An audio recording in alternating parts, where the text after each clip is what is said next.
Good evening students. In this lecture we are going to discuss solubility of solid in liquid. इस lecture में हम लोग क्या पढ़ेंगे, कैसे कोई सॉलिड लिक्विड में डिसॉल्व होता है या सोल्युबल होता है। आइए देखते हैं।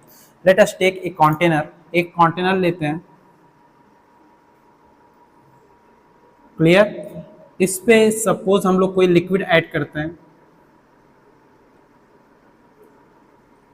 कोई लिक्विड ऐड किए और इसमें फर्दर हमने क्या किया, कोई सॉलिड लिए जिसको डिसॉल्व करना है। ये क्या है, सॉलिड है, क्लियर। अगर वैसे देखा जाए सॉल्यूट और सॉल्वेंट के कॉन्सेप्ट में तो ऑटोमेटिकली ये आपका क्या हो गया, ये आपका सॉल्वेंट हो गया और ये क्या हो गया, सॉल्यूट हो गया, क्लियर ना। अब ये सॉलिड सॉल्यूट डिसॉल्व होगा इस लिक्विड में, और कैसे डिसॉल्व होगा वही चीज हमें समझना है। एक्चुअली जब सॉलिड सॉल्यूट में डिसॉल्व होता है दो प्रोसेस काम करते हैं यहाँ पे। एक प्रोसेस होता है डिसोल्यूशन। वो क्या होता है, इस बिगर सॉलिड क्रिस्टल से स्मॉल स्मॉल क्रिस्टल इसमें टूटेगा, यहां से स्मॉल स्मॉल क्रिस्टल ऐसे निकलते जाएंगे, क्लियर। तो ये क्या है, ये चीज यहां से ये आ रही है, तो इस एक्ट को बोलते हैं डिसोल्यूशन। इसको बोलते हैं क्या, डिसोल्यूशन।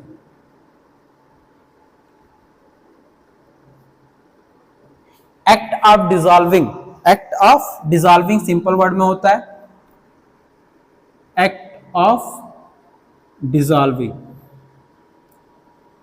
ठीक। तो होगा क्या, इस सॉलिड सॉल्यूट का कंसंट्रेशन इसमें इंक्रीज करेगा। इससे होगा क्या, सॉलिड सॉल्यूट का कंसंट्रेशन इंक्रीज करेगा। Act of dissolving smaller crystal, इसको और अगर एक्सप्लेन करना चाहें, smaller crystal separate out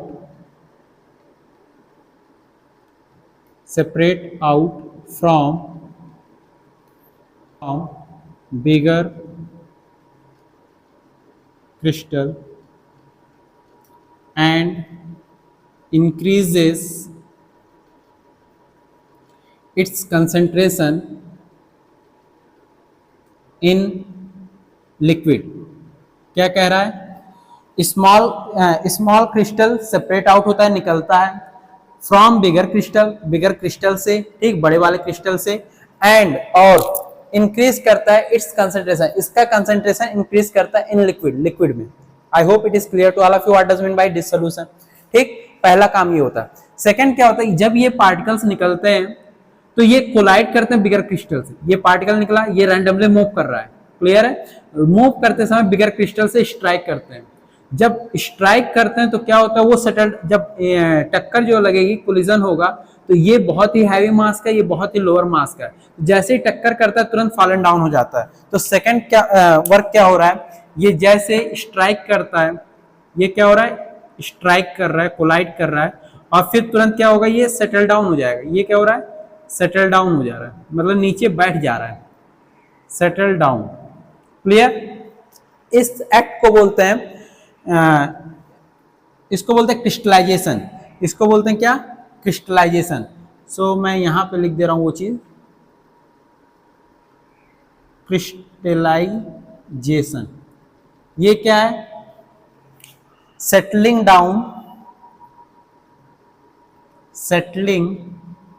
down of small crystals after collision.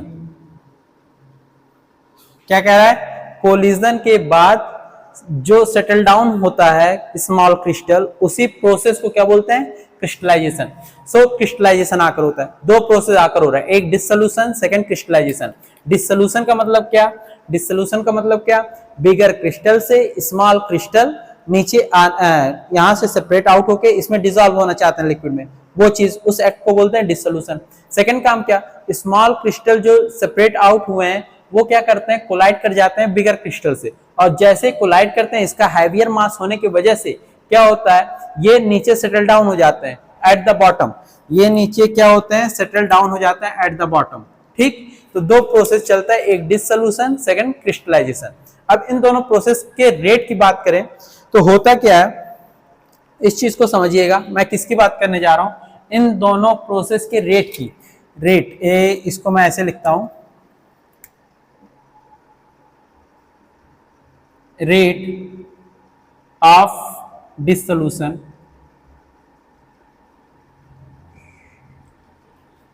और रेट ऑफ क्रिस्टलाइजेशन। ध्यान दीजिएगा, शुरू में क्या था, एक at T is equal to 0 कह लें या स्टार्टिंग टाइम पे कह लें, सिर्फ बिगर क्रिस्टल था, यहाँ पे स्मॉलर क्रिस्टल तो थे नहीं, धीरे धीरे क्रिस्टल एक आया, ऐसा एक आया।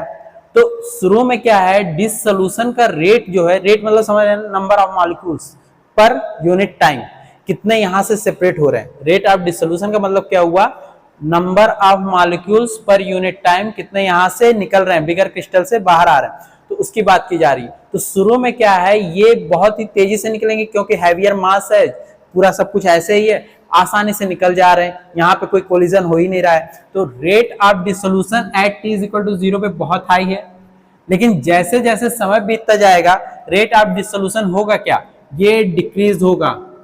समझ में आ रहा है, शुरू में 10 मॉलिक्यूल निकल रहे थे, अब 8 मॉलिक्यूल पर यूनिट टाइम निकलेंगे, फिर 7 निकलेंगे, फिर 6 निकलेंगे। ऐसा क्यों, क्योंकि जब ये पार्टिकल्स नीचे आ रहे हैं, शुरुआत में तो एक भी नीचे पार्टिकल्स नहीं थे, लेकिन जैसे जैसे पार्टिकल्स आएंगे तो ये रैंडमली मूव कर रहे हैं, तो कोलिजन हो रहा है, उससे उसके वजह से क्या हो रहा है, हिंड्रेंस काज हो रहा है, नहीं निकलने देना चाह रहे हैं। ठीक, तो इस वजह से rate of dissolution with respect to time क्या होगा, डिक्रीज होगा, डिक्रीज होगा। रेट ऑफ क्रिस्टलाइजेशन का मामला क्या है, वो चीज देखते हैं। आप जैसे जैसे पार्टिकल्स यहाँ पे इंक्रीज करेंगे तो आप देखोगे पार्टिकल जितने ज्यादा इंक्रीज करेंगे उतने ज्यादा कोलिजन, उतने ज्यादा कोलिजन तो उतने ज्यादा सेटलिंग डाउन, और सेटलिंग डाउन को ही तो क्रिस्टलाइजेशन बोलते हैं। इसके मतलब rate of crystallisation with respect to time ये क्या करेगा, इंक्रीज करेगा।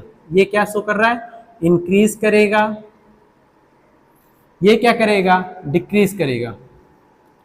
क्लियर। तो एक समय ऐसा आएगा, ऐसा कहा जाता है, एक समय ऐसा आएगा rate of dissolution will become equal to rate of crystallisation. क्यों, क्योंकि देखो एक चीज क्या हो रही है, ये चीज क्या हो रही है, डिक्रीज हो रही है, ऊपर से नीचे आ रही है। ये चीज क्या हो रही है, रेट ऑफ क्रिस्टलाइजेशन क्या हो रहा है, इंक्रीज हो रहा है, मतलब 0 से ऊपर जा रहा है। ये 110 से बिलो आ रहा है, ये 0 से ऊपर जा रहा है। तो एक समय ऐसा आएगा कि दोनों क्या हो जाएंगे, इक्वल हो जाएंगे। तो वही चीज कह रहा है, rate of dissolution will become equal to rate of crystallisation. एक स्टेज आएगा जब rate of dissolution will become to rate of crystallisation. एक समय ऐसा आएगा जब rate of dissolution will become to rate of crystallisation. Clear. तो उस समय, at that moment, at that stage, we will say dynamic equilibrium exist, we can say dynamic या equilibrium exist। तब क्या होगा, equilibrium exist करने लगेगा। equilibrium exist करने का मतलब क्या हुआ, इसका मतलब क्या हुआ कि जितना सॉल्यूट डिसॉल्व होना था उतना डिसॉल्व हो गया, अब फर्दर फर्दर सॉल्यूट डिसॉल्व नहीं होगा। इक्विलिब्रियम एग्जिस्ट करने का मतलब क्या हुआ, इसका मतलब क्या हुआ, जितना सॉल्यूट डिसॉल्व होना था डिसॉल्व हो गया। ये क्या, आधा इंग्लिश आधा हिंदी, चलिए। डिसॉल्व होना था उतना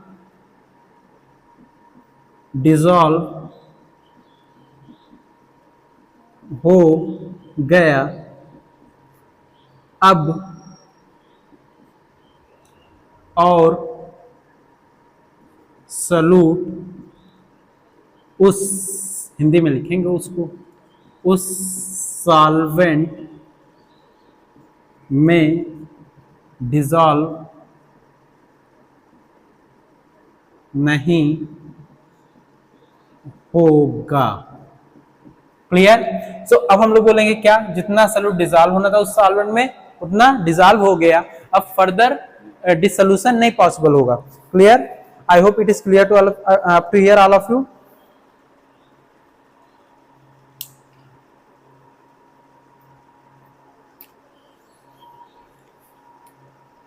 सो यहां पे हुआ क्या, अब देखेंगे फाइनली रिजल्ट क्या आएगा, कंक्लूजन। यहां तक क्लियर है ना। अब यहां से कंक्लूजन क्या है, कंक्लूजन क्या आया, यहां से कंक्लूजन क्या आया, ठीक, कंक्लूजन को लिखते हैं। कंक्लूजन क्या आएगा,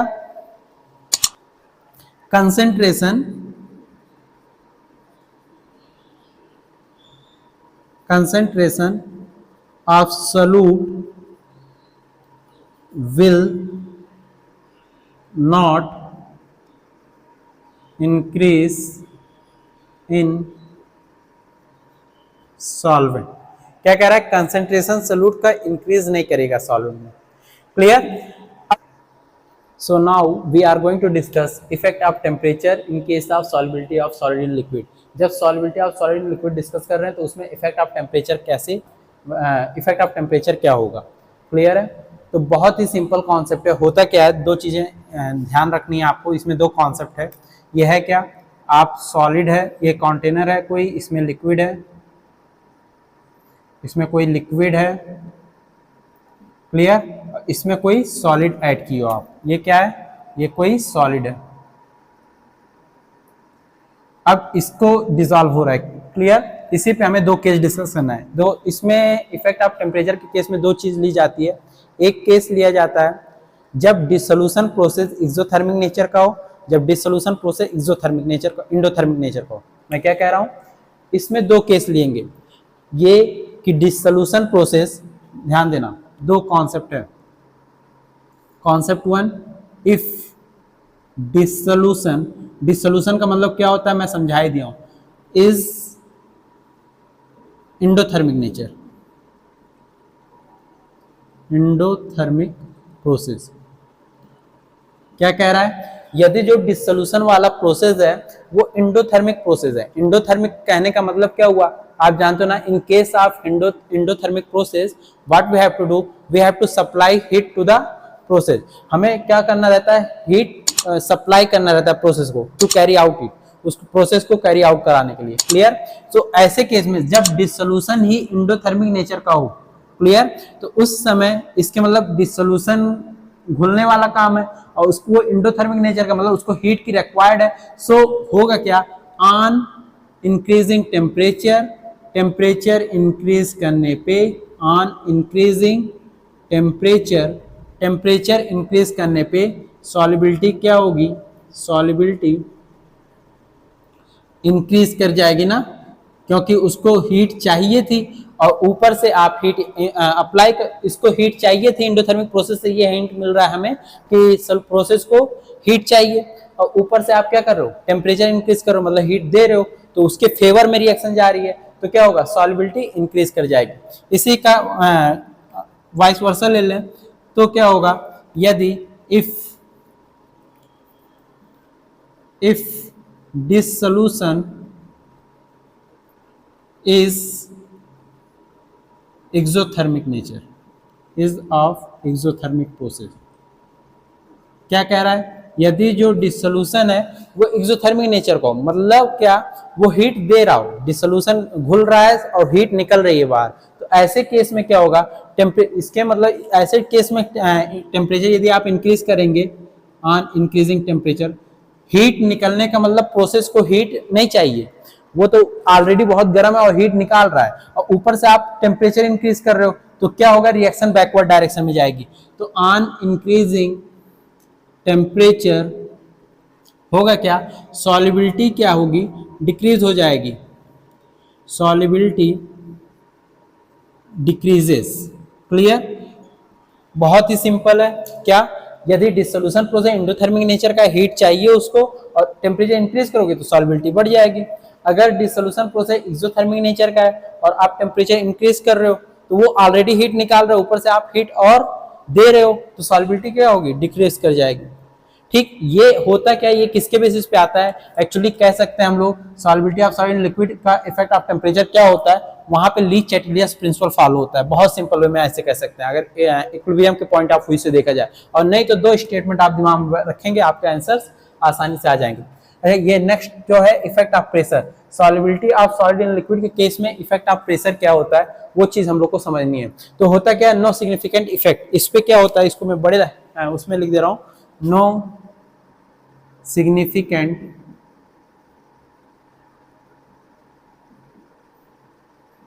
सिग्निफिकेंट इफेक्ट। ऐसा क्यों? ऐसा क्यों सर? क्योंकि देखो ये सॉलिड, ये आपका कंटेनर था, क्लियर, इस पे आप कितना भी प्रेशर अप्लाई करोगे, इस पे प्रेशर अप्लाई कितना भी करेंगे, सपोज ये पिस्टन लिया आपने, ये पिस्टन लिए, ये आपका हाथ, इस पे प्रेशर अप्लाई कर रहे हो, प्रेशर इंक्रीज कर रहा है, तो उससे क्या होगा, ये सॉलिड पार्टिकल जो सिर्फ सेटल डाउन नीचे हो जाएगा, उससे डिसोल्यूशन पे या क्रिस्टलाइजेशन पे कोई इफेक्ट नहीं पड़ेगा। ठीक, सिंस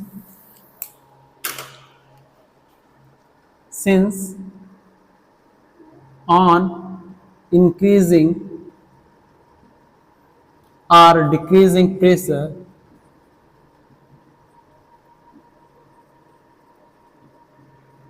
no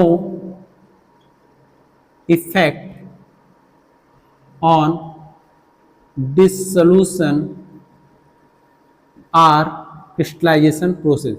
डिसोल्यूशन और क्रिस्टलाइजेशन प्रोसेस पे कोई इफेक्ट नहीं पड़ रहा है, इस वजह से क्या होगा, कोई भी सिग्निफिकेंट इफेक्ट नहीं है प्रेशर का in case of solubility of solid in liquid. I hope it is clear to all of you.